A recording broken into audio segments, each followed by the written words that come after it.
नमस्कार, मैं शालिनी और आप देख रहे हैं नेशनल न्यूज नेटवर्क। आइए नजर डालते हैं आज की बड़ी खबरों पर। बांग्लादेशी वकील रविंद्र घोष से मिले टीएमसी नेता हिंदू पुजारी चिन्मय कृष्णदास का लड़ रहे हैं केस। तृणमूल कांग्रेस टीएमसी के नेता कुणाल घोष ने मंगलवार को बांग्लादेशी वकील रविंद्र घोष से मुलाकात की, जो कि हिंदू पुजारी चिन्मय कृष्णदास का बचाव कर रहे हैं।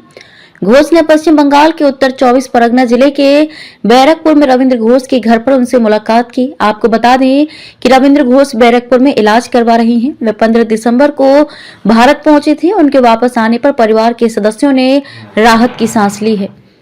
वे सभी बांग्लादेश में उनकी सुरक्षा को लेकर चिंतित थे। रविंद्र घोष अपनी पत्नी के साथ बैरकपुर में अपने बेटे राहुल घोष के साथ रह रहे हैं।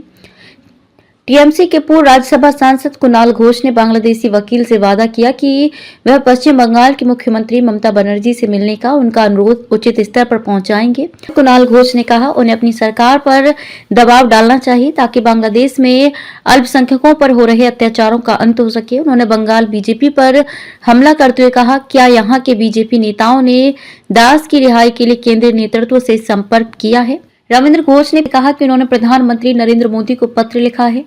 पीएम मोदी से बांग्लादेश की अंतरिम सरकार से वहां के अल्पसंख्यक नेताओं पर हो रहे अत्याचारों और उत्पीड़न पर ध्यान देने की अपील की गई है।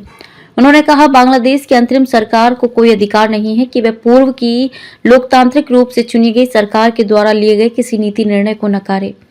कौन है चिन्मय कृष्णदास? चिन्मय कृष्णदास बांग्लादेश में सनातनी जागरण जोत के प्रवक्ता हैं। इस महीने के शुरू में उन्हें ढाका के हजरत शाहजलाल अंतर्राष्ट्रीय हवाई अड्डे पर गिरफ्तार किया गया था।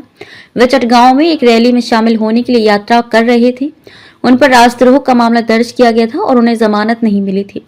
उन्हें बांग्लादेश की अदालत ने 2 जनवरी तक जेल भेज दिया।